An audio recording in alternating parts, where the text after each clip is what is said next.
Hi there guys, welcome to the Shoegaze 93 channel once again. This time I would like to talk about the actual Shoegaze Dreampop community around the world, and I would like to say that I'd like to ask a question, basically saying, how can we expand the shoegaze community? How can we take it further than just the internet? Because basically that's all I see about the scene in 2021. Basically in the whole 21st century, really, this is how it's really morphed itself. Indie, not just shoegaze, but indie, I guess every genre really, and everything's just gone online. Not many people really talk about music in person anymore, and I think that's really what's killed scenes around the world. I think the lack of people actually meeting up has been the death of scenes. I mean, it's great that there are Facebook groups, one which I've been a part of since probably 2015, so quite a long time, 5 to 6 years I've been part of the Shoegaze, Dreampop and Newgaze Facebook group, which is all well and good. I've actually made friends, well, virtual friends, internet friends through it. Couple I've met in real life from it, and yeah, I mean, it's been really great to hear people's views on albums and gear talk, learning about the pedals and learning about the rack effects, the amps, guitars that people use and their modifications to them. It's really great for that stuff, finding new music and polls, and it's good for giggles as well. It's really, you can really have a laugh in the community. I mean, there's a lot of, especially with the meme page, which I'm actually an administrator of, along with Rob Barnes, fellow British shoegazer. Although we're from opposite ends of the country. He's from Margate, which is in the southeast. I'm from Plymouth, down in the southwest, which is basically like the Texas of England, which a great friend of mine said once. And I think that's very true. Yeah, there's really not much down where I live. Not much of a scene, and it's been really frustrating for me as a musician who really wants to be alternative indie, especially the old school 90s stuff. It's really not a popular thing down this part of the country, this part of England. There hasn't really been a breakthrough act in that vein. I think that's really the downfall of living in this part of the country. I mean, you had a band called Muse, who I really liked as a kid, and they actually made me pick up the guitar in the first place. Matt Bellamy, incredible. And you know, the fact that he's got fuzz boxes inside his guitar, and really Manson's guitar shop in Exeter, which is the other big city in Devon, aside from Plymouth. Manson's guitar shop is based there, and they make the guitars for Matt Bellamy and the bass for Chris Wolstenholme, and yeah, they're brilliant. I mean, brilliant builders of guitars, and for a great band as well.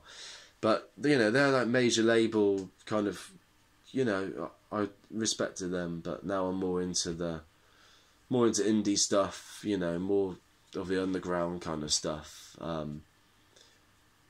You know, I'm not really a bombastic frontman like Matt Bellamy. I never will be. I think that's the appeal of shoegaze, really, the kind of surround sound that it creates, without all the showmanship, really. But yeah, basically, I'm going off track. Basically, there hasn't been much of an indie scene, and this is the problem, really. It's just meeting up with people. I think the shoegaze community really needs to engage when we go to these gigs, obviously we can't at the moment with the stupid lockdown, and I hope everyone's safe. I wish everyone the best. And it's really, really annoying at the moment, this lockdown. I mean, I've not had my gig fix. February 2020 was my last gig, seeing Dive in Bristol. And that was a good crowd that night, you know. Everybody was moshing when Douse came on. You know, their famous song, Douse, from the Ocean album, 2012 album. Yeah, I spoke to some people there, you know. And at these gigs, I do speak to people. But I think the scene needs to be... Obviously, I know a lot of people are introverted in this scene, which is really understandable, since that the music is very introspective. And yeah, it does suit that personality very well. But I think, you know, like with all nerds, you know, you got the Star Wars clan, the Star Trekkies, and you know, I think when we talk about our specialist subjects, that's when we really engage and our brains are really in the moment. We get in the zone, and I think the shoegaze scene is really lacking that. I think when I turn up to gigs, there's not really enough people who want to, you know, have a photo taken saying we are the shoegazers. There's not really a lot of self-pride in it, and if the reason why I want it to be more of a community in person is the fact we can actually create bands that way. We can actually create a larger scene that's, you know, where we're not just sat on our laptops or our phones tapping away. We can actually, because, you know, we're doing that all the time, and what are we really leading to? What is it really leading us to? It's just getting us nowhere. Excuse the pun. Ride nowhere behind. Boom. Sorry, I'm the master of puns. And yeah, it's leading us nowhere, seriously, because we need to go a step further and actually engage in person at these gigs and really build the scene and get more bands going. Because that's how they did it in the 90s. That's how they did it to begin with a scene that celebrates itself. People actually had to go out and speak to other people who had the same interests. And we shouldn't just be doomed to you know, be online forever, you know, just trying to engage.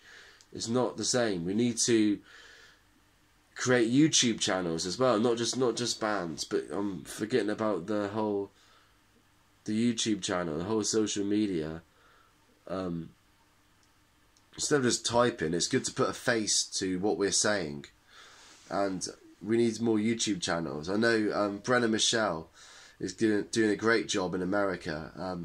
I can't remember the name of the channel. I will post it in the link below once I find it. But she's doing a great job with the Shoegaze Sundays, and I actually featured in the episode 13, I think it was, of her great series. And yeah, that's brilliant. And Pedal Partners I recommend, with Luca. A guy called Luca runs a Pedal Partners page, and I've subscribed to his channel, and he does some great stuff. Talks about all the latest gear. He introduced me to like Walrus Audio, for example, with the slow pedal and the Fathom pedal. One of which I've got myself, the Fathom pedal. Incredible reverb. And I really liked his history of reverb as well, with the RV5 being the first reverb pedal. That was really interesting, the one that Johnny Marr used. But yeah, his videos are great, the way it's edited as well, with the sounds. The demonstrations are fantastic. And there's also the Kenneth Estrada Santiago, the German Shoegazer. His channel is brilliant, simply named Shoegazer, with the cat logo, like a crazy cat on the logo. I highly recommend his channel. He's done some great stuff, not just with guitars, but he's done some stuff with synths as well. He's incorporated shoegaze drumming. you know, like recording as well, production. He's incorporated all of that. So it's not just demos of gear. He's actually expanded into using different instruments, talking about post-rock and other genres, talking about hip-hop beats. You know, he's done it all. So that's great. We need more people like that. And most importantly, we need like a Zoom community. I think what we are missing is like a podcast where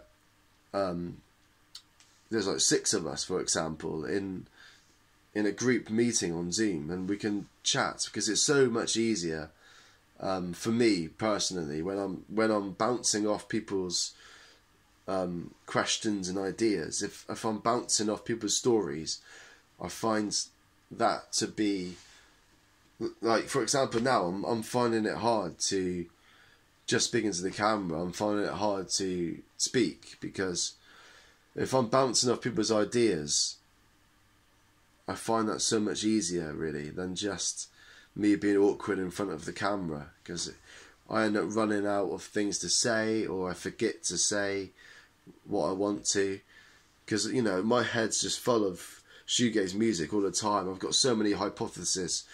I could make thousands of YouTube videos, but I find it quite difficult without somebody to bounce off. And for example, Sea of Tranquility, there's a channel, you know, he's Pete Pardo from New York. He's like a specialist in classic rock and prog rock, and I really appreciate that. It's not quite my genres, but we need the same concept, but for shoegaze and Dreampop. He invites, you know, writers and journalists like into like a Zoom meeting, basically, like Martin Popoff, a well-established writer of music books, and he's got Chris Allo in there, who's like, you know, he's travelled the world interviewing bands, and you've got Liz in there, who's been like a roadie, I think, you know, like a backstage kind of manager for bands, and it's really good. And there's also like the metal community with like Banger TV, Sam Dunn. He does a great job where they've talked about certain, you know, subgenres of metal, and Black Gaze was actually one of them, and that was really good to hear, like, the metal perspective, the heavier perspective on our genre, like how it's evolved. Obviously Black Gaze is like a big branch off shoegaze, like, which has happened in the last like 15 years. It was really interesting to hear that perspective from the heavier side of things. But yeah, we need something like that, really, like some big chat show, and where people can comment in and people can really engage. But most importantly, in person, though. That's what I really want. I want more people at gigs, you know, wearing the band t-shirts and wearing, you know, Sonic Cathedral gear. That's what we really want. Sonic Cathedral, really check them out. A London-based company. They've got BDR on there, who released Bedroom, their debut album last year. One of the albums of the year for sure. Along with Deserter Hyde. You should get that. No, not Hyde. It's actually called Black Aura My Son, but Hyde is one of the key tracks off it, I think. So, as well as Paradiso. There's also this one I got for my birthday. Nothing, with the Great Dismal. In my opinion, it's not quite as good as Tide of Tomorrow. I think Tide of Tomorrow was a much more yin-yang affair, where you've got the heavy side mixed with the mellow side. And this still stands as my favourite Nothing album, because of that reason, because you've got the balance. This is very much a heavy affair, this album. It lacks diversity in its sound. I think, you know, it's much like the Hum Inlet, you know, it's all based on ferocious riffs, with that kind of ambient reverb there, just to make it fit into the shoegaze scene. You know, just to make it qualify, it's got that reverb there, but really it's more of a grungy heavy rock affair, which obviously they've done before. Like Guilty of Everything was mostly that, but this time I think they've overdone it. And I know I'm going to get a lot of flack for this because loads of people love it, and it's got album of the year from people like Mark Anderson on the Shoegaze Facebook group page. I'm going to get a lot of flack, but you know, I'm entitled to my opinion just like everybody else is on YouTube. And for me, this is probably their worst album. Hate to say it. Say Less was probably a highlight. Blue Mecca, another one. Catch a Fade, I think that was quite a good one. So I would say, you know, it's got 3 or 4 good tracks. April Haha, another highlight. I quite enjoyed them actually after a few listens, but even they didn't immediately grab me. Say Less did actually. I think Say Less is the best. That was the first single that was released. That was like released on Relapse Records quite a way before the other material, and I got used to that. It gave me time to get used to that. I think the new guy Doyle Martin from Relapse Records, fellow Relapse Records bandmates, Cloakroom, yeah, fellow Relapse Records band Cloakroom. I think he's a great guitarist. I think I've seen live videos before this whole lockdown crap happened, and he slots into the band very well. I think he's got his own sound, different from Brandon Setter, but not too different. But yeah, just the album, I'm sure they'd be great live. I'm sure they'd be a great live band because I've seen footage and I think Doyle is great, but just the album, the studio album didn't really grab me. But I'm sure Doyle Martin will be great live. I'm sure he will slot in well, and they probably will sound a great package live. Don't get me wrong. I saw them at the Fleece back in 2018, and they really can pack a punch live. That was when Brandon Setter was still there.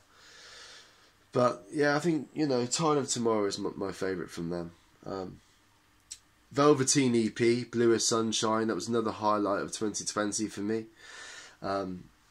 4 great tracks there. Nico Beatastic, his label is fantastic. Nico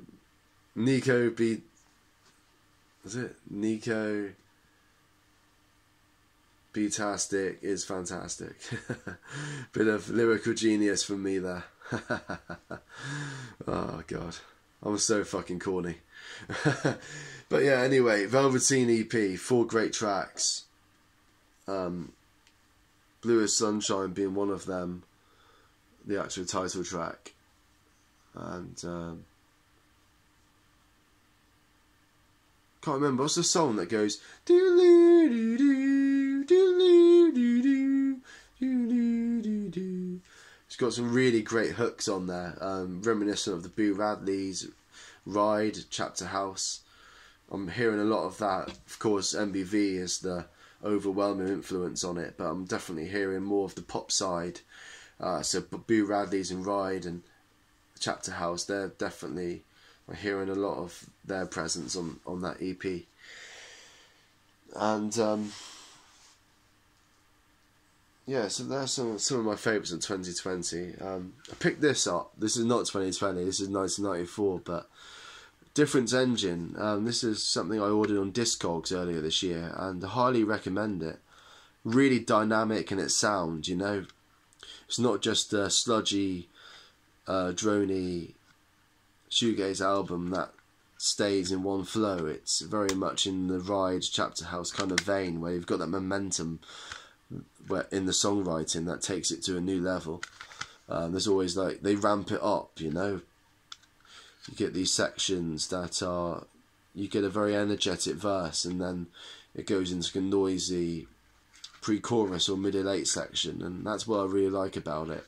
Very energetic. The drumming's incredible. The songwriting's great. Every song's a bit different, and you know, very much like Nowhere and Whirlpool. You get that diversity with the songwriting. It's not just a sludgy, loveless affair where every song sounds the same, basically. It's very much dynamic. It's a Different Engine, American band from '94. Definitely recommend that. And basically, I found out about that album through a great YouTube video called on Trash Theory at the moment. It's got about 250k views, 250,000. And I think if you really want to get into shoegaze, there's 2 YouTube videos that I've found in the past year that really define the genre, that really help people get into it. And that is Trash Theory, Shoegaze. No, it's Before Loveless, How Shoegaze Became Shoegaze. Trash Theory. I really highly recommend it.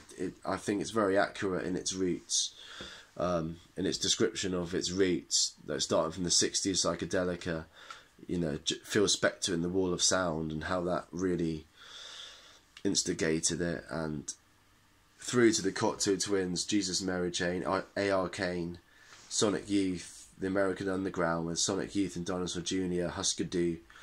I thought it was very accurate, and I think there's a lot of weight to what the commentator, the narrator, says on there.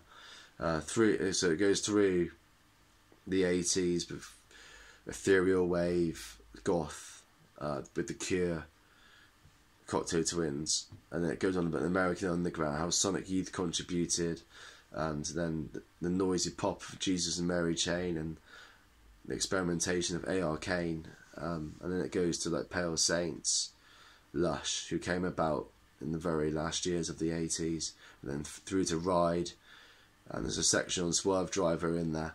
But I think some glaring omissions were definitely Chapter House and Slow Dive. They deserve their own sections for sure, because they released some substantial material before Loveless. Whirlpool being one of them, which came out in the middle of '91, May '91 to be exact. And Slow Dive, obviously they had EPs before Loveless, and Just for a Day, the first album, was before Loveless by a couple of months, because it was September 1991 that Just for a Day came out, and then Loveless came out 4th of November 1991. So yeah, I think it could have done a bit better really with the contemporary bands for the early 90s. But other than that, fantastic documentary, highly recommend it. And the other one is the film Beautiful Noise, which has recently been uploaded. It was like a fan-funded film that came out actually maybe 2008. It's quite an old documentary now.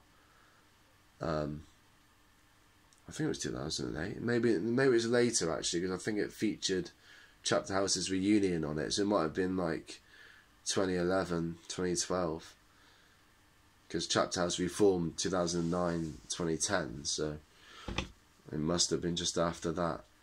And you get like Billy Corgan and Robert Smith from The Cure speaking about the influence. I think Trent Reznor from 9 Inch Nails is on there as well. So you get the guys who were influenced by shoegaze also on there. Sort of the influencers and the